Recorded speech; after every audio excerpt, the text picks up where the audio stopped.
Hello, welcome everyone. Today is day 2 of our 5-day workshop, Thriving in Isolation.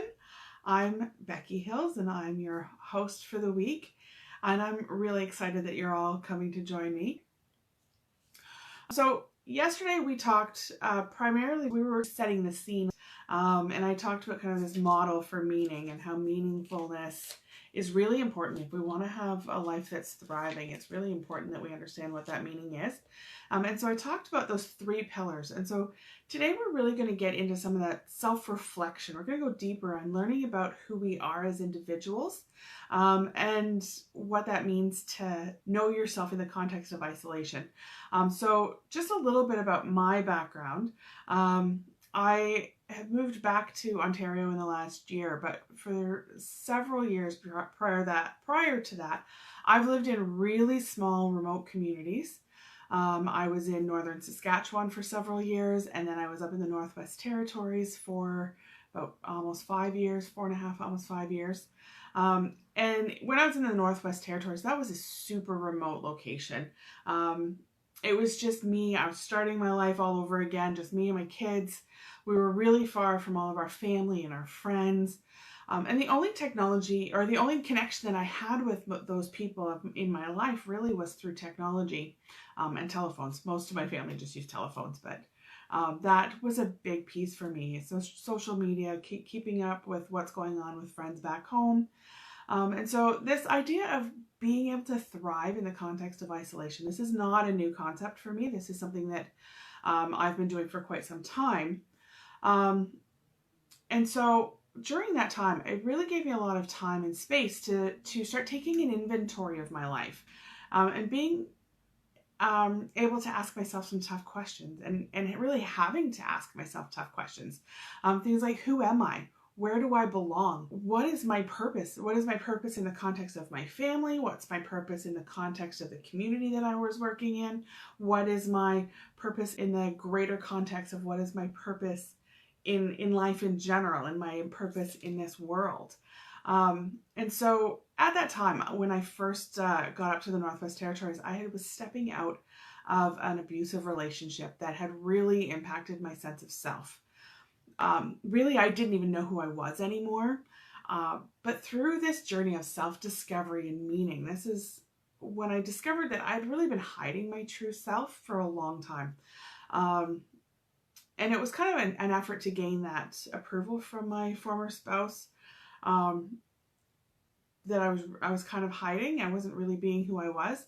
And then as I went through this process, I discovered I really like who I am. And so sometimes I think when we're looking at being in isolation, it's that time where we can really take that hard look at ourselves and say, am I really being the true me, the me that I want to be? We actually have the time, because quite often in the normal busyness of life, we don't have time for that. So it was around that same time, I was working as a counselor, but I was introduced to this idea of meaning-centered work right around that same time. And so through that meaning-centered work and being able to apply it in the lives of my clients, but also being able to apply it in my own life, I really started to see myself as the awesome person that God had created me to be. So I started saying to myself, I will embrace my own awesomeness, and saying, I'm not going to hide my awesome anymore. So the more authentically I was able to accept myself by recognizing the awesomeness that is within me, that God has placed within me, the more I was able to authentically connect with others and really start feeling accepted by others as myself.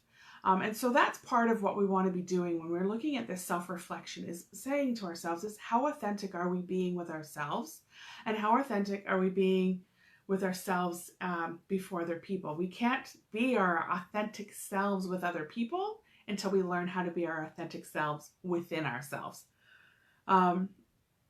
So through that process and being in that isolation and really having to spend that time, I started really feeling like I was starting to thrive again in my life. When I was a young person, I was super busy doing lots of volunteer work, and I was always giving of myself, and I loved life. I was always happy. Very little ever got me down. But had gone through this really long period where I was no longer living as my authentic self, and it was awful. And so that's why I have this. This is kind of a passion project for me. And so being in that isolation, it really gave me the time that I needed to work on me. It gave me time to dream again, and it gave me time to enjoy my kids and time to enjoy nature. It gave me time to heal and to grow in my own faith. And so that's why I really wanted to share this workshop with you. And it's just so timely because we're all in this forced isolation right now. You know, when I was first in isolation in this very isolated community that was literally 100 kilometers from the next city, there was nothing in between, just 100 kilometers of nothing. But I was isolated by choice because I took a job that was literally in the middle of nowhere. But right now we're all cast into this place of isolation, and not because we wanted it, but because our current situation in the world today is mandating it, because right now isolating is life-saving. And so if you'll think back to yesterday, remember I talked about how surviving is to remain alive and surviving is merely existing. And so our current isolation situation that we're facing, it is for the sole purpose of survival. That is why we're isolating, is for the purpose of survival. Survival of our own lives and the lives of others. But surviving is not really living. It's just merely existing. And so this is where we really want to make that conscious decision, like I talked about yesterday. We want to make the conscious decision to start thriving and not just exist for the sake of existing during this time. And so ask yourself, you know, are you going to wait until all of this is over to start living again? Or are you going to live now? Are you going to thrive and grow and flourish now? And so this brings us into our topic more for today. So through what we're going to talk about today is it's time for self-reflection, self-knowledge, and personal development. That is the time being your biggest asset right now.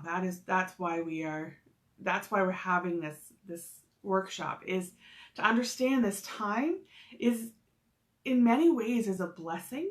The situation in the world obviously is not a blessing, but when you look at it in your own life and you start seeing how this is an opportunity to reassess and reset your own life. So asking yourself the question, who am I? Asking, who do I want to be? Because sometimes those things aren't the same. And then deciding, what do I need to work on? What do I want to work on? And ultimately remembering that we need to be our authentic selves.